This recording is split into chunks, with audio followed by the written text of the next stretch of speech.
Good morning students. हम लोग इस समय अपने घरों में रह करके स्टडी का काम नहीं छोड़ेंगे। घर में जरूर रहेंगे लेकिन पढ़ाई को छोड़ना नहीं है ना। चलें हम लोग पहला चैप्टर में, आज हम लोग एसएसटी के पहले चैप्टर में आते हैं। उसका नाम है आवर मदरलैंड। मदरलैंड मतलब मातृभूमि यानी कि देश, है ना। हमारा कंट्री को बारे में बताना है, हमारे कंट्री के बारे में जानेंगे कि हम जिस जगह पर रहते हैं, जैसे भारत जो है हमारी जन्मभूमि है, भारत हमारा देश है ना। The name of our country is Bharat. हमारे देश का नाम क्या है? भारत है।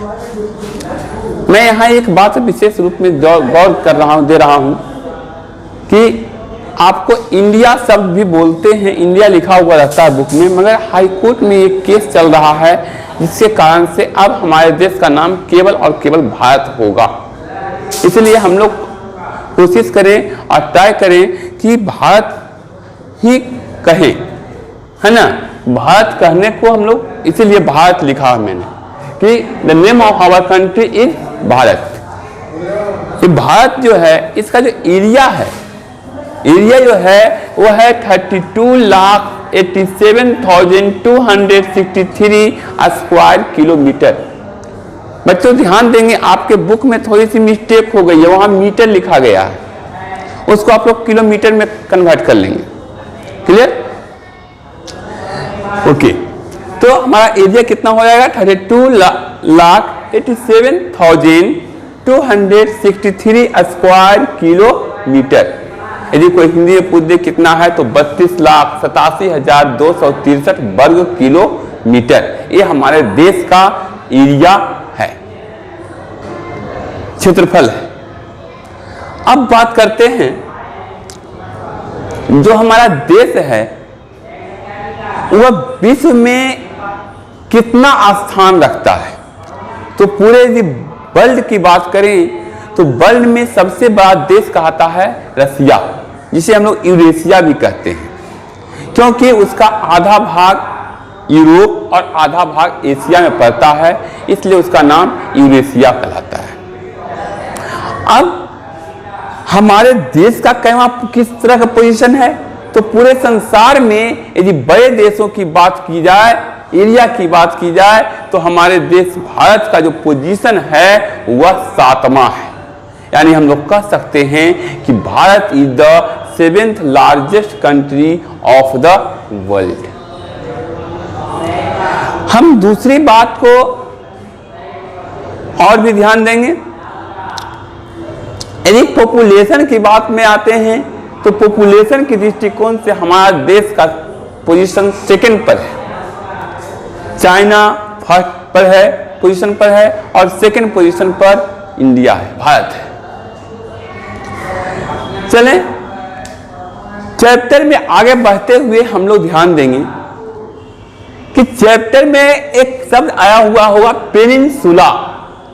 पेनिनसुला का मतलब क्या होता है? तो उसको हिंदी में बोलते हैं प्रायद्वीप। पेनिनसुला मतलब क्या होता है? प्रायद्वीप। यानी कि वह भाग जो 3 तरफ से पानी से घिरा हुआ हो। The piece of land that is surrounded by water on 3 sides. जो 3 तरफ से घिरा हुआ हो उसे हम लोग क्या कहते हैं? पेनिनसुला कहते हैं। तो जब हम अपने देश को देखते हैं तो हम अपने 4 साइड को समझेंगे देश का। तो हमारे देश के नॉर्थ में हिमालय है। बुक में देखिए, पिक्चर में आप आराम से देख सकते हैं। पिक्चर में वहां पर बुक में आपको दिखलाई देगा कि इसके नॉर्थ में जो है वह हिमालय, साउथ में इंडियन ओशियन, हिंद महासागर, ईस्ट में बे ऑफ बंगाल और वेस्ट में अरबियन सी।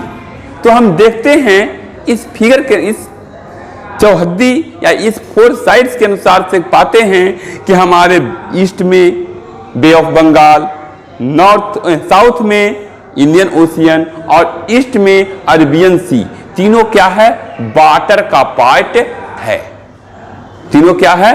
वाटर का एरिया है। क्लियर?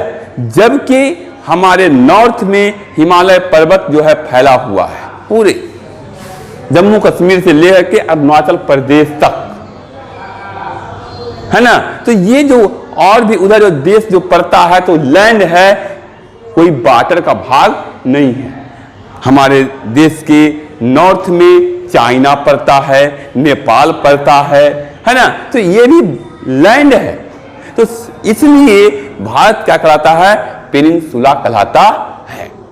भारत को पेनिनसुला क्यों कहते हैं? तो भारत को पेनिनसुला इसलिए कहते हैं कि इसके 3 साइड से, यानी कि वेस्ट, ईस्ट और साउथ, इन 3 तरफ से जो है पानी से घिरा हुआ है।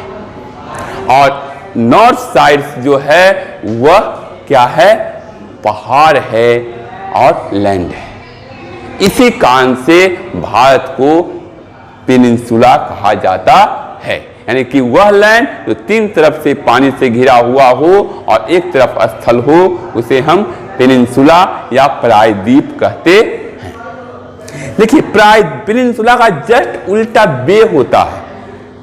जैसे हम लोग पेनिनसुला का डिफिनेशन में ये जाने कि लैंड का पार्ट, लेकिन यदि बे की बात आती है तो वह द वाटर पार्ट, वह वाटर का भाग जो 3 तरफ से लैंड से घिरा हुआ हो, उसे बे कहते हैं। बे मीन्स खाड़ी। ठीक है, हम लोग आगे बढ़ते हैं। चलिए देखते हैं, हम लोग अब बात करते हैं हमारे देश के फिजिकल फीचर की, कि हमारे देश का जो लैंड पार्ट है क्या सभी जगह एक जैसा है? तो हमारे जिस तरह से हमारे रहने, खाने, बोलने, इन सब पहनने, इन सभी में अलग अंतर होता है, डिफरेंस पाया है, उसी प्रकार से हमारे जो देश का जो फिजिकल फीचर है वह भी अलग अलग है। हमारे देश में कहीं माउंटेन भाग है, कहीं प्लेन है, कहीं प्लेट्यू है। तो इन बातों को देखते हुए हमारे देश के फिजिकल फीचर को 6 पार्ट्स में बांटा गया है। Physical features of Bharat has been divided into 6 parts. Okay, पहला पार्ट है नॉर्दर्न माउंटेन। पिक्चर में आप देखेंगे इंडिया के पिक्चर में कि जो हमारे देश के नॉर्थ भाग में है, ऊपर में आप देखेंगे तो ये जो है हिमालय माउंटेन है, जम्मू कश्मीर से लेके वह अरुणाचल प्रदेश तक। और भी आप ध्यान देंगे हिमाचल प्रदेश, हिमालय जो है हिमाचल प्रदेश में भी है। हिमाचल प्रदेश, जम्मू कश्मीर खाली पहाड़ों से भरा हुआ है। ये माउंटेन एरिया है, माउंटेन स्टेट्स में गिने जाते हैं। क्लियर? तो इसलिए हमारे देश का जो माउंटेन, नॉर्दर्न माउंटेन का जो पाए जाने वाले जो स्टेट्स हैं वो कौन कौन हैं? जम्मू कश्मीर, हिमाचल प्रदेश, सिक्किम, उत्तराखंड, अरुणाचल प्रदेश, है ना। ये सभी जो हैं हमारे देश के नॉर्दर्न माउंटेन भाग में, यानी कि उत्तरी पर्वतीय हिस्से में आते हैं। दूसरा पार्ट होता है हमारा, दूसरा जो पार्ट है वो है नॉर्दर्न प्लेन का, यानी कि उत्तरी मैदान। उत्तरी मैदान यानी कि जस्ट हिमालय के बाद जो हमारे देश के उत्तर में जो, यानी कि जो भाग आप देखते हैं जहां हम रहते हैं, जो बिहार है, उत्तर प्रदेश है, पश्चिम बंगाल है ना, पंजाब है, हरियाणा है, ये सभी जो भाग जो हैं वह नॉर्दर्न प्लेन्स में माने जाते हैं। इनमें खेती का काम अधिक होता है, नदियां बहुत सारे इनमें बहते हुए गुजरती है। क्लियर है? चलिए, थर्ड में आता है जो पार्ट है वह है डिजर्ट। डिजर्ट को हम लोग पीछे भी पढ़ सकते थे, लेकिन जब हम इंडियन मैप को देखते हैं तो उसमें हम देखते हैं कि जो डिजर्ट जो है राजस्थान में है, और राजस्थान का जब हम प्लेन के बाद जब बात करते हैं तो डिजर्ट ही आ जाता है। इसीलिए इसको हम 3 पॉइंट में डाल दिए हैं।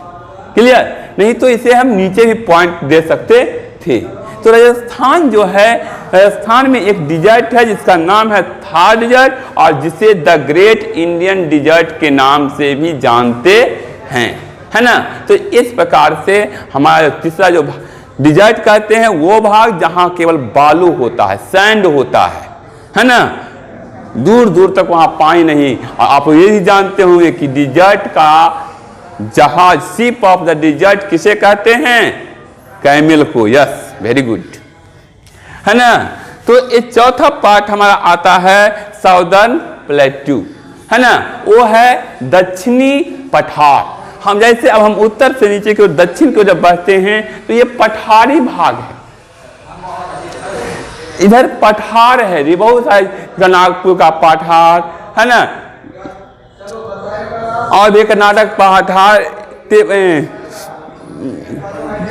बोलता है, सतपुरा का पठार में आता है, ये सभी पठार आते हैं। तो साउदर्न प्लेट्यू यानी कि दक्षिणी पठार। तो ये दक्षिणी पठार में जो है एक जो कौन कौन राज्य यहाँ पर हो सकते हैं फिगर में आप देखेंगे तो ये है मध्य प्रदेश, महाराष्ट्र, झारखंड, कर्नाटक, तमिलनाडु का भी कुछ भाग आता है, कुछ भाग आंध्र प्रदेश का भी सटता है। ये सभी भाग जो हैं, कुछ उड़ीसा से सटता हुआ भाग होता है। ये सभी भाग जो आते हैं वो आते हैं कहाँ? साउदर्न प्लेट्यू रेंज में। कहाँ आते हैं? साउदर्न प्लेट्यू रेंज में, दक्षिणी पठारी भाग। ओके, समझ में आ रहा होगा? कहीं कोई दिक्कत होगा तो बोलेंगे, है ना। आगे चलते हैं। जो 5 पार्ट्स है वो है कोस्टल प्लेन। कोस्टल प्लेन का मतलब क्या होता है इसको समझेंगे। समुद्र तटीय मैदान, यानी कि जब हम अपने देश का नीचे की ओर भाग देखते हैं तो ये समुद्र तट है ना। आप जानते हैं कि समुद्र के किनारे नारियल के बहुत सारे वृक्ष होते हैं, यानी कि उधर भी मैदानी भाग होता है, फसल उगाए जाते हैं बहुत सारे। तो जो गोवा है ना,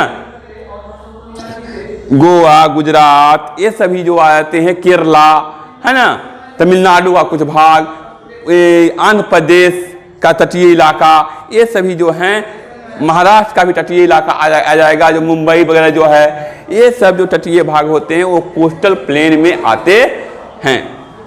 क्लियर हो गया? उसके बाद आता है छठा पार्ट आता है islands.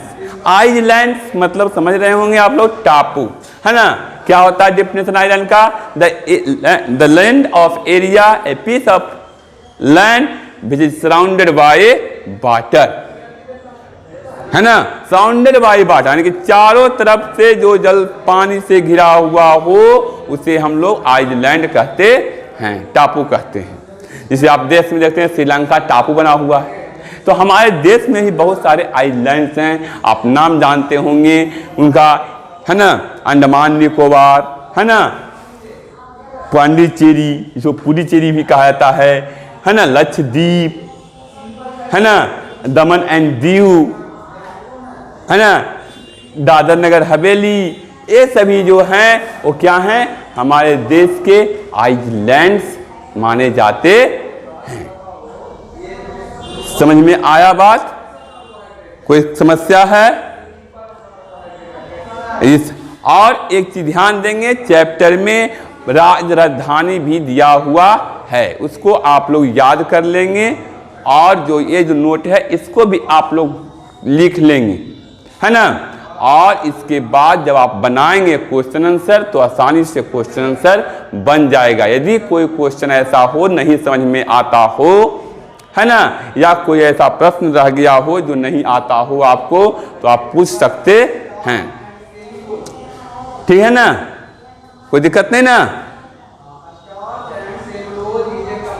Thank you. Okay, just